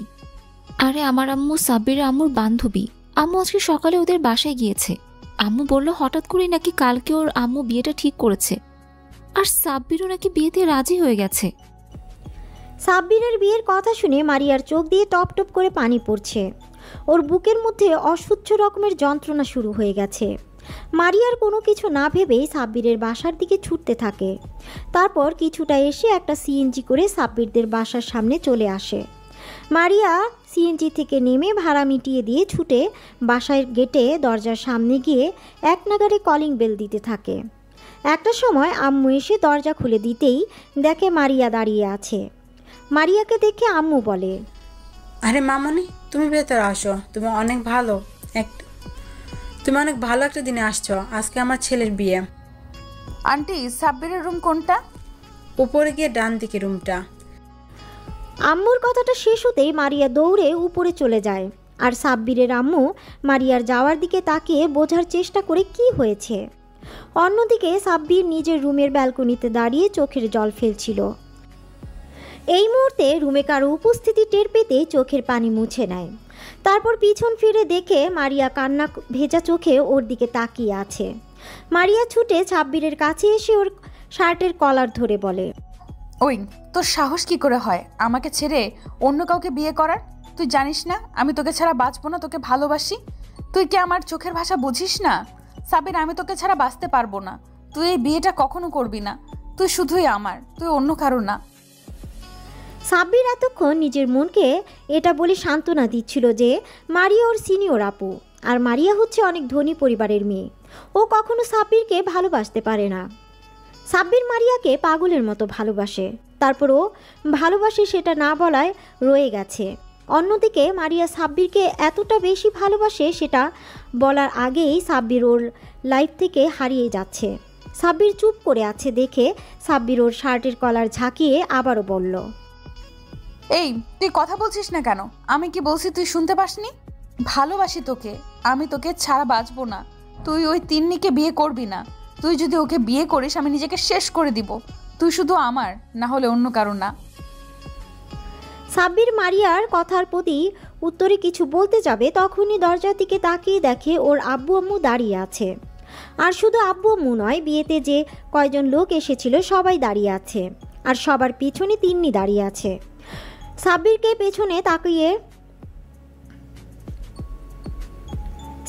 পেছনে তাকাতে দেখে মারিয়া ওকে ছেড়ে দিয়ে নিজেও পেছনে তাকিয়ে দেখে বাসার সবাই দাঁড়িয়ে আছে।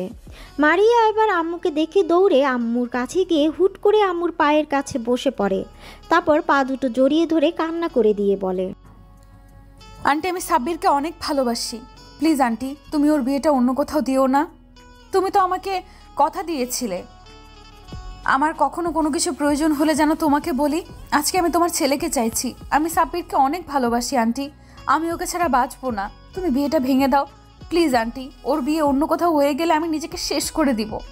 আমি ওকে ছাড়া থাকার কথা চিন্তাও করতে পারি না, কল্পনাও করতে পারি না।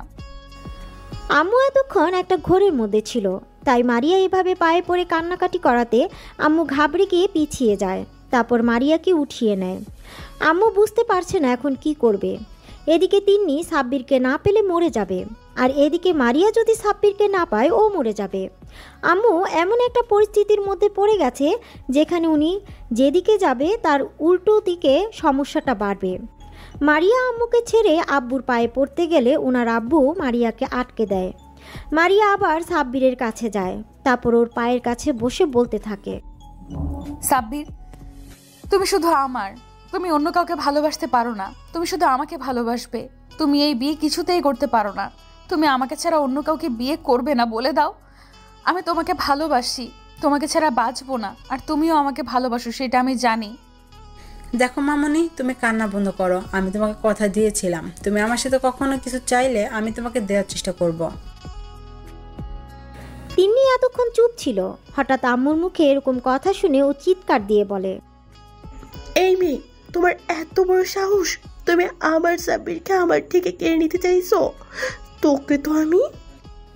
কথাটা বলে তিন্নি মারিয়াকে আম্মুর কাছ থেকে ছাড়িয়ে নিয়ে যখনই থাপ্পড় মারতে যাবে তখনই কেউ একজন তিন্নির হাত ধরে ফেলে।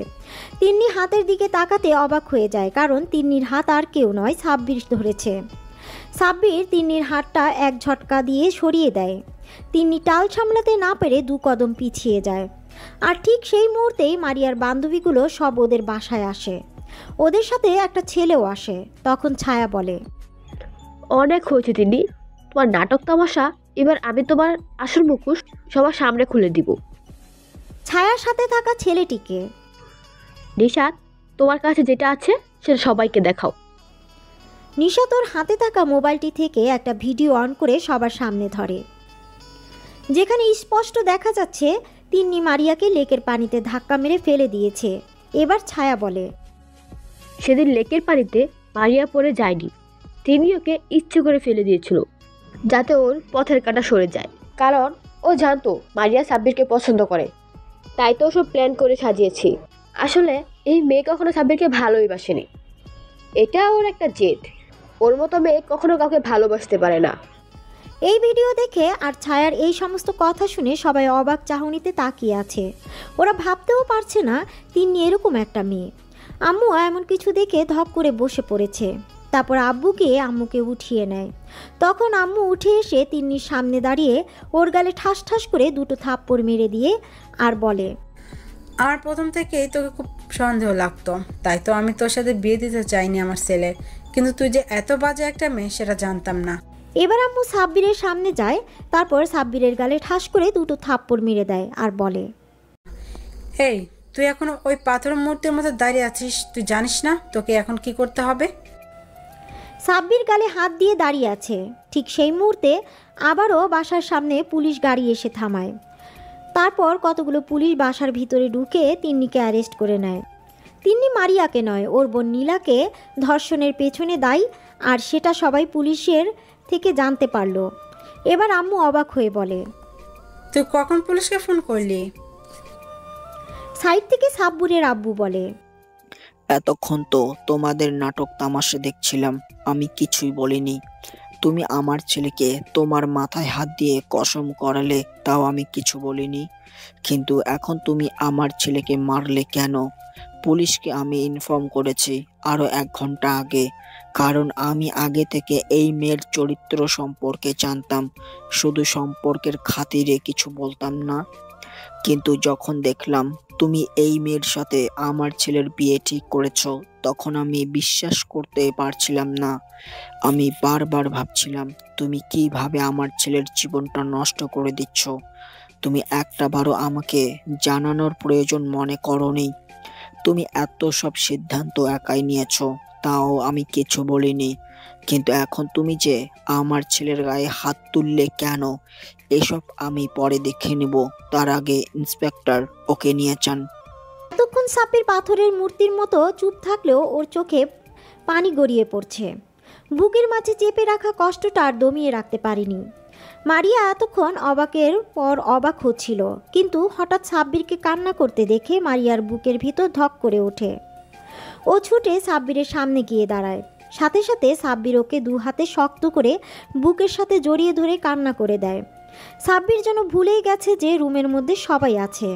তারপর একটা সময় মারিয়াকে ছাড়িয়ে নিয়ে ওর সারা মুখে পাগলের মতো চুমু খেতে থাকে আর বলতে থাকে, ভালোবাসি ভালোবাসি ভালোবাসি, অনেক ভালোবাসি তোমাকে। ওদের কাণ্ড দেখে আব্বু আম্মু আর মারিয়ার বান্ধবীরা সবাই একসাথে কাশি দেয় আর বৃষ্টি বলে, আমরা কিন্তু সবাই এখানে আছি, যত ভালোবাসা আছে সব বিয়ের পর দেখিও, আমাদের সামনে দেখাতে হবে না, আমরা এখনো সিঙ্গেল, আমাদের কষ্ট তো একটু বোঝেন দুলা ভাই। কথাটা বলতেই সবাই একসাথে হেসে দেয়। তারপর সবাই ড্রয়িং রুমে এসে মারিয়ার আব্বু আম্মুর জন্য অপেক্ষা করে। কিছুক্ষণের মধ্যে মারিয়ার আব্বু আম্মু চলে আসে। মারিয়ার আব্বু আম্মুকে সবটা বলা হলে মেয়ের সুখের কথা ভেবে ওরা আর দ্বিমত করেনি। ওরা জানে সাব্বির যথেষ্ট ভালো একটা ছেলে, ওদের মেয়ের জন্য সুযোগ্য পাত্র। ওরা তো ওদের মেয়ের জন্য এমন একটা ছেলেই খুঁজছিল যে ওদের মেয়েকে প্রচণ্ড পরিমাণে ভালোবাসবে। সবার সম্মতি পেয়ে কাজীকে আসতে বলে। কাজী সাহেব, বিয়ের কাজ শুরু করেন, সাফল্যের জন্য করতে হবে। কাজী সাহেব বিয়ের কাজ শুরু করে। একটু পরে কাজী সাহেব মারিয়াকে কবুল বলতে বললে মারিয়া 3 বার কবুল বলে দেয়। তারপর কাজী সাহেব সাব্বিরকে কবুল বলতে বললে ও মারিয়ার দিকে তাকিয়ে 3 বার কবুল বলে দেয়। ওরা দুজন একটা পবিত্র বন্ধনে আবদ্ধ হয়ে যায়।